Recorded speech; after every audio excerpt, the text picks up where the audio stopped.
Our next speaker is Sherri Snelling. Sherri founded and currently serves as CEO of Caregiving Club, a consulting service and digital content company, she can explain what that means, focused on supporting the nation's 65 million family caregivers. She's the author of A Cast of Caregivers, Celebrity Stories to Help You Prepare to Care. She's a contributing columnist on numerous programs such as PBS Next Avenue, Forbes.com, Huffington Post, and USA Today. Part of Caregiving Club's content offerings is the creation of Me Time Monday videos for the nonprofit education campaign Caregiver Monday.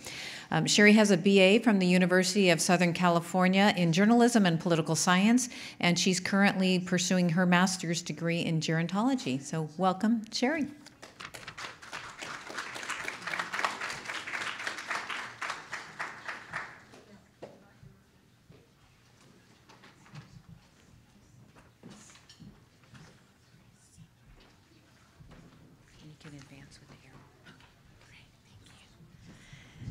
Thank you so much for having me, and I'm going to give you just a little bit of a preview of what I'm going to talk about. We're going to talk about some health-related aspects of becoming a family caregiver, and we're going to talk about stress.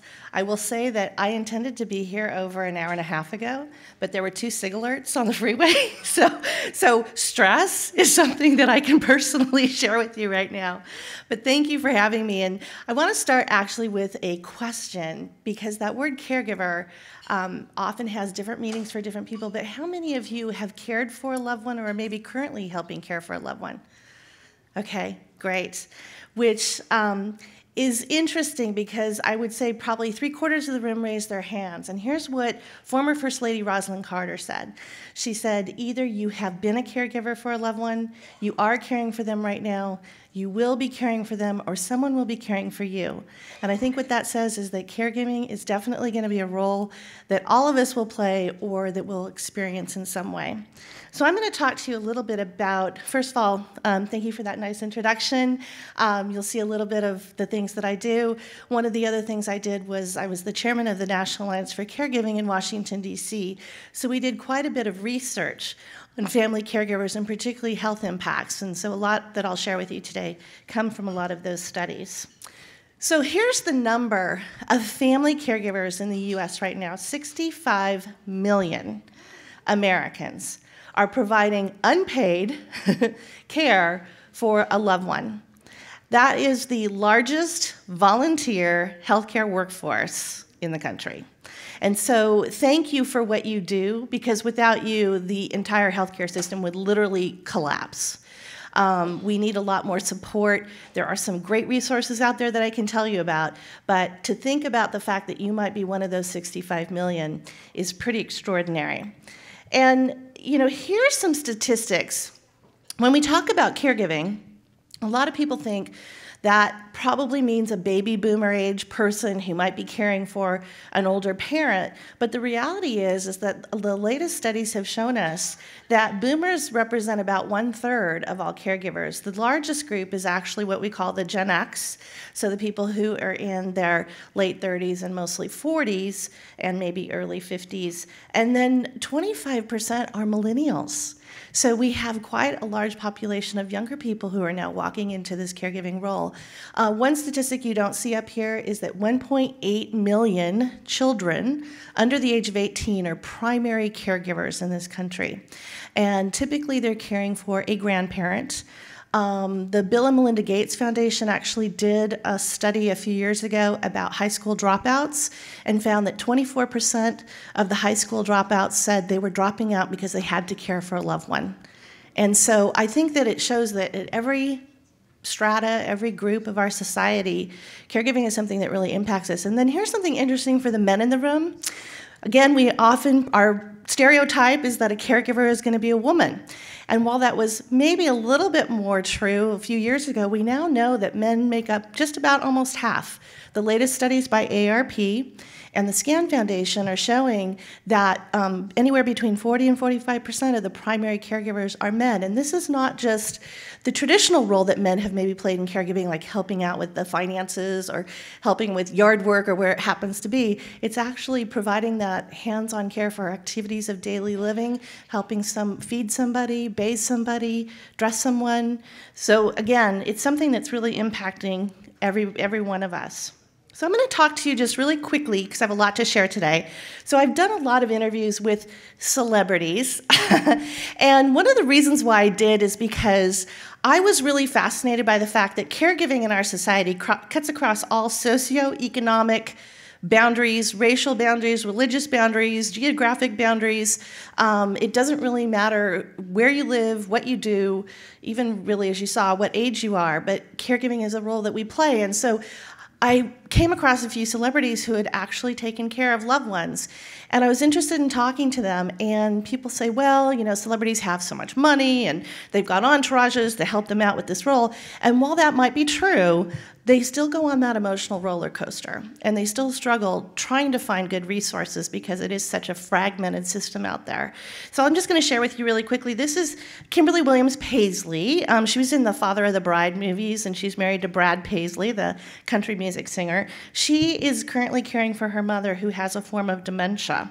So she represents what I call the sandwich generation, where she also is caring for young children.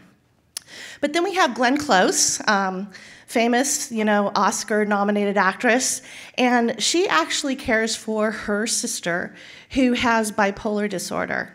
And she started a nonprofit organization called Bring Change to Mind to start to raise more awareness around mental health issues. So she's a sibling caregiver. Then we have Kim Campbell. She cared for her husband, Glenn Campbell, country music singer, the last years of his life. She represents our spousal caregivers. Marg Helgenberger, a lot of you might remember her from CSI, and she's also been in quite a few films. She was actually one of those young caregivers. So she was actually a freshman at Northwestern University when her mother was diagnosed with breast cancer, and her father was diagnosed with an aggressive form of multiple sclerosis at the same time. So Marg became a full-time caregiver to both her mother and her father. She wound up, unfortunately, losing her father just 5 years later. But that really helped her. When I talked to her and interviewed her, she said, it gave me such a perspective on being such a young person and having such responsibility. And so she's actually had a conversation with her son about the kind of care that she wants as she's older, which I think is a great example of having those conversations we should be having in families. This is Holly Robinson Peete. Holly is a special friend. I adore her. She was actually the first celebrity that I interviewed. What's really great about Holly and so interesting about her story is that her father, Matthew Robinson, who you see there at the top, he was actually Gordon on Sesame Street, if you remember from years and years ago, and he wrote a lot of episodes of a lot of sitcoms in the 80s. He was diagnosed with Parkinson's disease at the age of 50, and this is when Holly was actually, again, also in college back east. And then a few years later, as she was still caring for her dad, she got married to Rodney Peete, so I'm a USC Trojan. So those of you remember Rodney from the NFL, he also played for the Trojans. And they started their family. And at 3 years old, they had twins. And one of the twins, RJ, was diagnosed with autism. So she was caring for a father with Parkinson's and a child with autism at the same time. And she and Rodney started a foundation called the Holly Rod Foundation that does help families with the challenges of Parkinson's as well as autism. And then finally, this is Alana Hamilton Stewart, who cared for Farrah Fawcett the last 3 years of her life. She's a friend. And that's another way that we walk into the caregiving role is a lot of us are now caring for our friends who might have a chronic illness. So as you see, there's a lot of different ways that we can become caregivers. What obviously you're here for is we know that 20 million people in the U.S. have some form of neuropathy, and whether that's through diabetes, or I know that neuropathy can come from be chemotherapy induced, or even a small percentage of people who might have HIV or AIDS can also have neuropathy. And so depending on what stage you have this chronic illness and this pain, depends on how much care you might be needing, but it certainly will impact, your family, because with any diagnosis, with any disease or chronic illness, you do have the person who has that chronic illness, and then you have the family members around them who also are part of the diagnosis and become either part of the care team or need to learn about that particular illness. Now, what caregivers have is what I call the caregiver's Achilles heel. And what that is the sudden crisis that sometimes we're thrust into to care for a loved one. And what happens is we start then giving away the things that keep us well, that keep us healthy.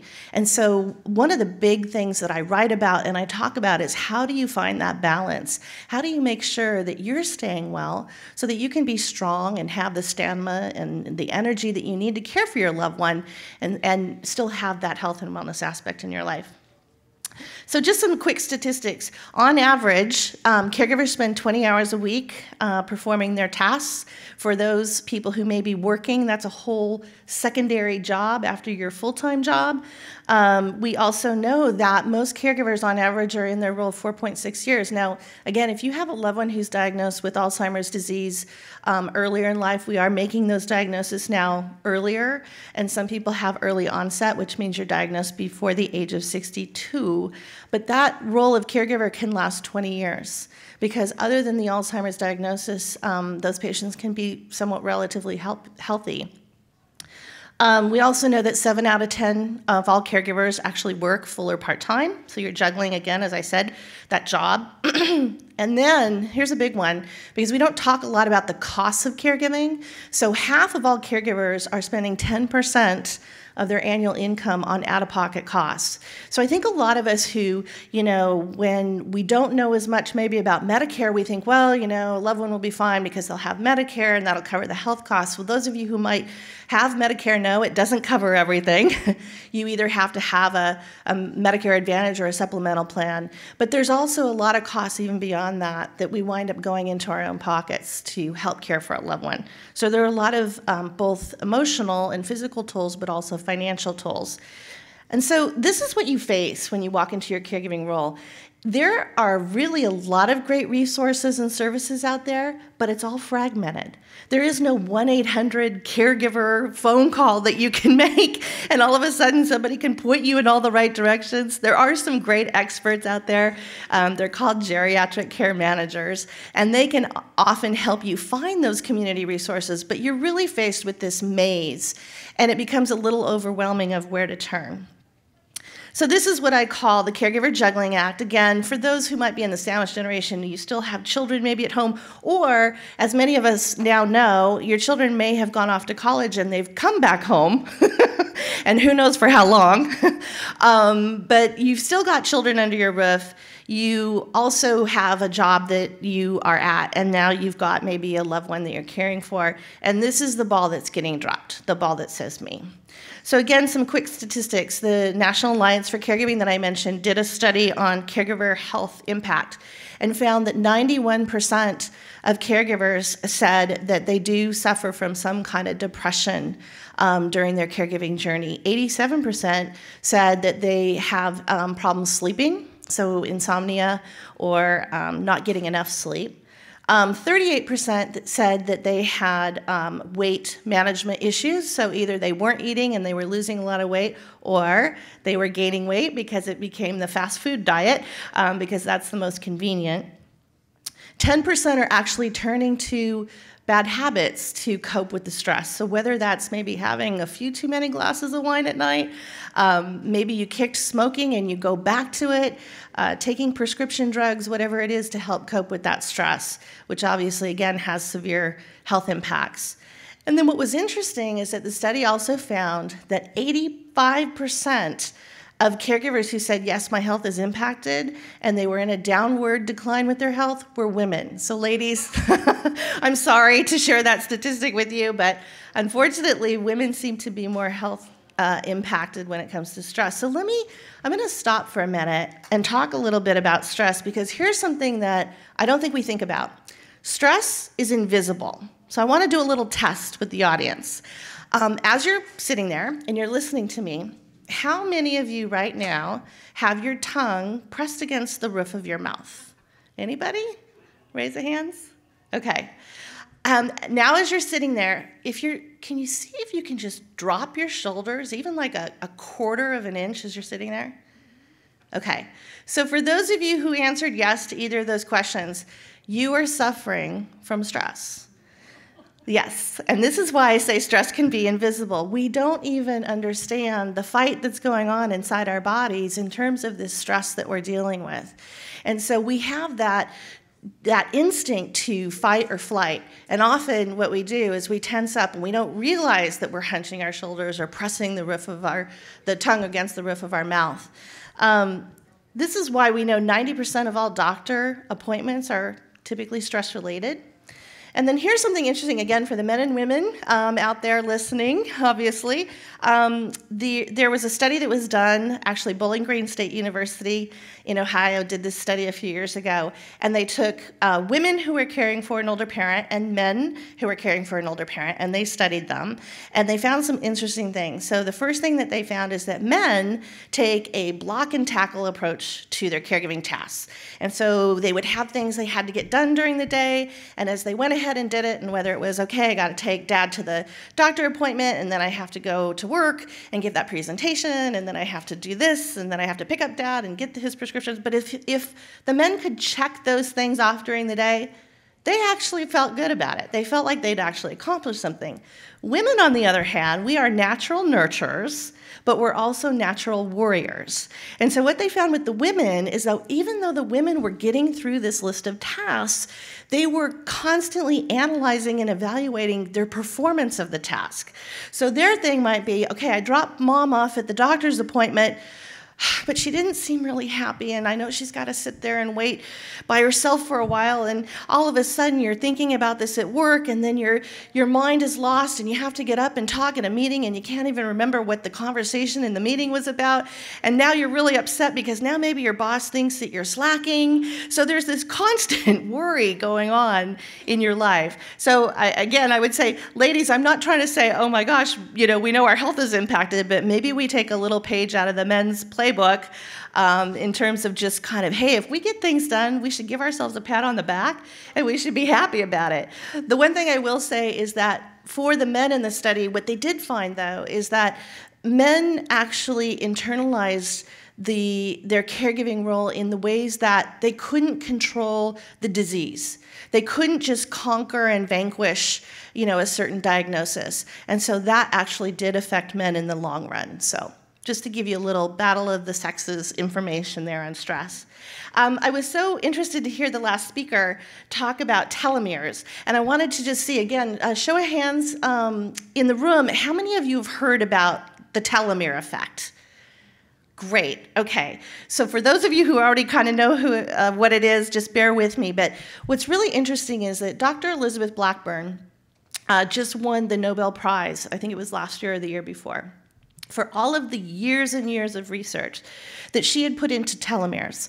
So basically, if you think about our chromosomes and our DNA, those X things that are twisted, kind of diagram, on the very end of all of our DNA cells are telomeres. And the way I like to think about it is it's like a shoelace. And those plastic endings on the end of the shoelaces? That's your telomere. Well, what happens with chronic stress is that plastic ending starts to disintegrate, and eventually it goes away with more and more stress. And then your actual DNA strands start to fray. So when the doctor who just previously spoke said that it has an aging impact, what that fraying is doing is actually taking years off of our lives. So what they found is that 1 year of chronic stress will take 6 years off of your longevity, off of your life. So this is a really visual way to think about how impactful stress can be on our health. The good news is there's something called telomerase, which if you can learn how to manage your chronic stress, whether it's through meditation or other ways to just kind of, get those toxins and calm yourself, then you can actually start to build back some of that DNA strand. So it's not completely, it's not like, well, I got 6 years gone already, you know, I'll just, whatever, I won't worry about it. You can actually start to build that back. This is a great quote from Maya Angelou, and I really felt like this spoke so much to the caregiving role that we play. And I won't read it for you, but I love the fact that she says, this is not being selfish, I think this is being self-full. And I just love that concept, because we often do feel guilty when we take a little bit of time for ourselves. And what we have to say is, you know, again, we're doing hero's work, and we also need to take care of ourselves as well as our loved ones. So we have to find that time for ourselves. And I think also we need to learn, you know, a lot of caregivers have trouble with saying no. We struggle with that. And so I say you can learn to say no by saying yes. And what I mean by that is say yes when someone says, what can I do to help? You know what? Yes, I do need some help. And then accept that help. So that becomes really difficult, and there are some great actual tools out there that can help us with having those friends and family members who are really wanting to offer that help, and then we don't have a list to give them. So there are some ways that we can do that. But I love this quote. So quickly, because I know somebody tell me when I'm getting close to time, I tend to go over. So I'm going to take you through 7 tips and what I call the 7 ways to wellness, which I think really applies to anyone, whether you're in a caregiving role or not. These are all really great health tips to think about. So the first one, physical, and no, I'm not going to tell you that you need to exercise more, and I'm not going to talk about diet because you just got a whole bunch of great information on that. I'm going to tell you about 2 things that you can do that are free and that will be huge supporters of your health. So the first one is sleep. There have been so many studies that have been done recently on the impact of sleep on our health. So here's a couple of things that have come out recently. Again, we know, as I said, or you saw the slide that said that caregivers often wind up losing sleep, or they wind up waking more during the night. What we know is that if your body is used to maybe, let's say, 7 hours of sleep, and then all of a sudden you're losing 2 hours a night, and now you're only getting maybe 5 hours of sleep. One study found that that is the equivalent of having 0.05 blood alcohol the next morning. So if you think about that, you get into your car, you're driving, you're distracted, you go to a meeting and you can't really focus very well. That is all because of your sleep debt. And that's what they call it, by the way. The scientists call it sleep debt. So as if we don't have enough debt in our life, now we have to worry about sleep debt as well. But I think that's really interesting. The other thing that I came across when I was writing my book is, again, if you get less than 5.5 hours of sleep a night, and I've met so many people who say, oh, I can do 4, I'm good on 4. I've always had just 4 hours of sleep a night. But the science shows that less than 5.5 hours a night, actually, if you do everything else the same, so you exercise the same, you eat the same, you will still gain 12 pounds in 1 year. And it's because the lack of sleep has thrown your metabolism off, and now your body is not operating as efficiently as it should. There's also, again, been recent studies that show links, lack of sleep to cardiovascular disease, lack of sleep to preclinical Alzheimer's. So lots of good reasons to get good sleep, and part of that means that you want good sleep hygiene. You want those 7 uninterrupted hours. And oh, by the way, here's a great tip. The blue lights that are in our lives because of all the technology, and you know, so many of us have TVs in our bedrooms. Okay, I admit I do. I have one. You're not supposed to, but well, whatever. I do break the rules as well. But you're not supposed to have really any technology in your bedroom. It's supposed to be a place where you only do 2 things. One of them is sleeping. I won't talk about the other one because that's a little R-rated. But we're not supposed to read a book in bed. We're not supposed to watch television until you fall asleep. If you have your smartphone or your cell phone with a light next to your bed, all these blue lights that come with the technology we have actually upset what we call the circadian rhythm, which is where your body is telling you, oh, it's daytime, you need to wake up. Blue lights mean wake up. Now, you can have an orange light. because that actually is still calming. So if you have a nightlight, let's say, you need to get up in the middle of the night, not trip over anything to get to the bathroom, have an orange nightlight. Those are the best ones to have. 5 minutes. Ooh, okay, I've got to go really fast. Sorry. So I'm going to flip through these. The second thing that you can do with your health is water. So we know that drinking water helps flush toxins. In fact, the National Institutes of Health said that if more people drinked the amount of water that they should be, we could actually decrease arthritis, angina, asthma, and maybe even help with Alzheimer's disease. So here's a formula for you. It used to be 8 glasses of 8 ounces a day. Take your body weight, divide it by 2. That is the number of ounces that you should be drinking in water, and don't include sodas or even iced tea in that every day. And that will actually help with maintaining your metabolism and, again, getting those toxins out. The environmental side, I think, is so important as well. Aromatherapy, we're in California, so this is a trend that's been around for a long time. It's actually been around longer than California, though, because the ancient Egyptians 2,500 years ago used things like lavender to help with things like sleep and calmness. But I think, understanding essential oils, there's a lot of controversy around them, but I walked into my local grocery store last week. They have a whole section now on essential oils. We know that things like rosemary can help with muscle pain. When I interviewed Alan Osmond and his son, David, who, by the way, Alan was the oldest Osmond brother. He has multiple sclerosis. So did his son David, who was diagnosed at 26. They both actually use frankincense.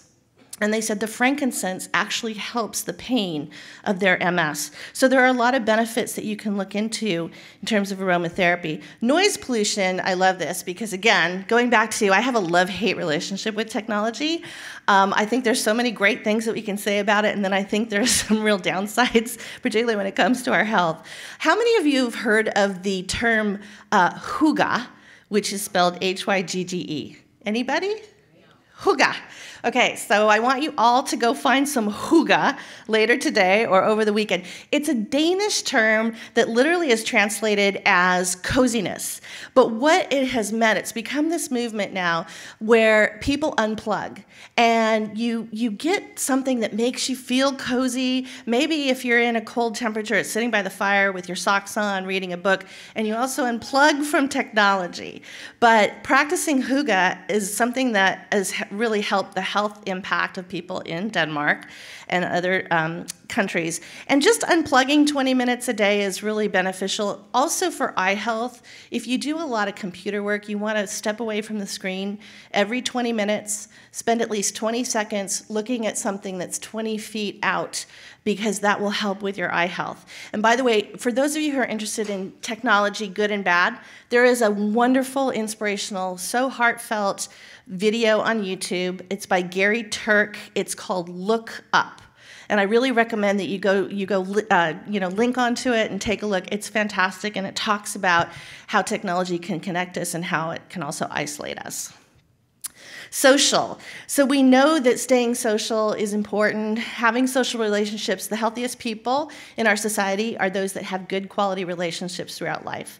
Now, hugs is something, I'm a big hugger. I come from a hugging family, but hugs are actually life-affirming, and that physical touch becomes so important. And so I had a friend who had a husband who was going through chemotherapy, and he was very weak and very frail, and he had not hugged her for 6 weeks. And I saw her, and I said, "How are you doing?" And I gave her a hug, and she just burst into tears, and I thought, okay, maybe that really wasn't the right question to ask. But she said, "I have not been hugged in 6 weeks," and I needed that so much. So one of the things that's interesting is science has now shown us that it takes 8 hugs a day to release the right oxytocin levels in our bodies that are neuroprotective. So now we know we're helping our brain health by hugging each other. So I say, go ahead, give a hug. If not, maybe it's a pat on the hand or a pat on the back, but that physical touch with someone who might be going through a difficult time is really important. The emotional side we know is important as well. I always tell caregivers, find a support group, because when you have a certain diagnosis with a loved one and you're going through certain things, it's really helpful to talk to people who might know exactly what you're going through. And sometimes we want to just vent, we want to just shout, we want to just get it out. And you feel guilty about that, but you need to be with people who get it, who won't judge you. The other thing is, when I talked to Holly again, she told me, find your vault. She said, you've got to find a friend that you can say anything to, and they are not going to say, well, you didn't say that 6 months ago, or I told you so, or whatever. She said, find that vault.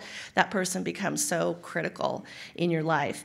And don't deal with any kind of stigma that your loved one may have or that you may be feeling in this journey. The financial, I'm going to just put this up there so you can look at the costs. We mentioned the financial impact of caregiving, and it is pretty significant. And I think this is where having the conversations with our families becomes so important. Even if we feel like we might have things covered, just knowing, okay, do you have a long-term care insurance plan? If you do, what are those benefits? Because anything that may not be covered, we know that, skilled nursing care is costing over $100,000 a year. We know that assisted living can be anywhere from $40,000 to $70,000 a year. So there are a lot of costs that come with care, and I think we need to be prepared financially as well as emotionally for our caregiving role. The intellectual part is interesting. So many of us are worried about brain health. And, particularly with Alzheimer's, we know that 1 in 6, and in fact, I can give you a preview. I think it's coming in a couple of weeks. The CDC is going to actually announce that 1 in 3 or it'll be the 3rd leading cause of death in the U.S., and we know that 1 in 3 seniors actually will die with Alzheimer's. It may not be the reason that they pass, but they will have the disease. So it's becoming a huge part of what we talk about in health.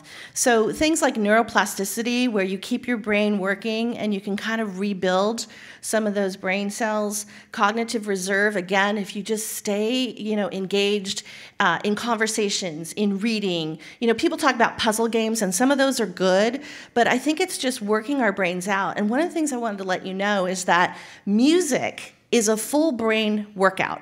And, if you haven't seen some of the terrific things done in the music therapy, every part of your brain has to work when you make music. So this is not just listening to music in your car, which is also good, but if you sing along with the song in your car, you're actually working out that whole brain.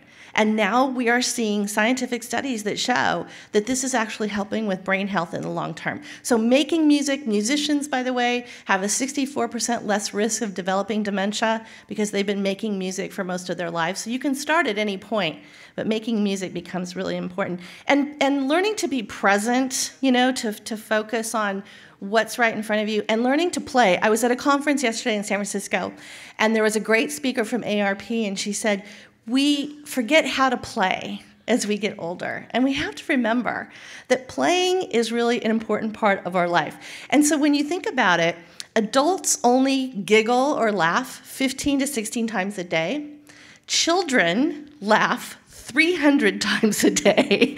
And so I think, again, if we can find ways to have just a quick giggle, whether it's going onto YouTube and watching those silly cat videos or something, I don't know what it is, but find ways to just have a laugh. Spiritual, again, finding that higher power, whether it's your faith, whether it's maybe going to a beautiful museum and looking at art, going to a concert and listening to beautiful music, adds back 7 to 14 years of your life if you have spirituality. Use meditation, as I said. It's really important to just get those toxins and de-stress, figure out ways to meditate, take yoga class or Tai Chi, and find time for yourself. I mentioned the Me Time Monday. It's actually science from Johns Hopkins University that says that if we start something on a Monday, and then every Monday throughout the year, we kind of check in with ourselves just to see how we're doing, we're 75% more successful than just doing a New Year's resolution. So it's something to think about. And then I always tell people, what did you like to do when you were a child? Find that inner kid inside of you and just have fun, play, and again, think about every week, what are you going to do that's going to give something that's just you, just that me time? So with that, I know I'm out of time. It's about finding balance in your life. A lot of things I talked to you about are in my book, A Cast of Caregivers, so a lot of great resources, tips, health things, but also those interviews with the celebrities that I mentioned are also, those stories are in the book. And that's it. Thank you so much for listening.